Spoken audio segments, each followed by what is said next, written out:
ሰላም ጤና ይስጥልኝ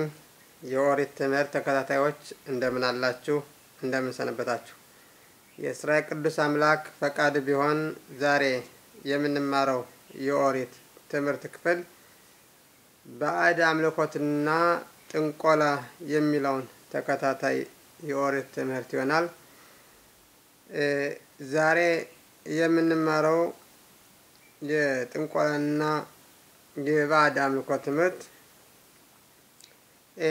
ባዕድ አምልኮትን ከእስራኤል ምድር ስለማስወገድ የሚለውን የኦሪት ሕግ እንመራለን እንግዲህ እንደሚታወቀው ባለፈው እንደተማርነው አቦዳ ዘራ ወይም ባዕድ አምልኮት የሚባል ነገር እንዳለ ተምረናል ይህ ማለት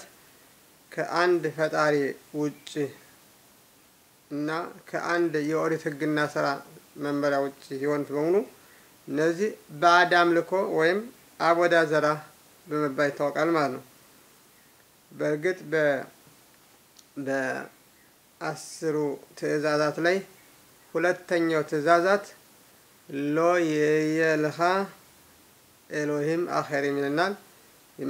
ሌሎች የተለያዩ ባዕድ አምልኮቶች ወይም ኃይሎች ለእናንተ አይኖራችሁ በማለት ያለን ፈጣሪ አዘናል ማለት ነው ስለዚህ ይህንን አቦዳ ዘራ የሚባለውንና ባዕድ አምልኮት የሚያመልኩትን ሰዎች ጭምር ከእስራኤል ምድር እንድናስወግድ ታዘናል ማለት ነው ይህ ማለት ኦሪት ዘዳግም ምዕራፍ 12 ቁጥር 2 ላይና ዘዳግም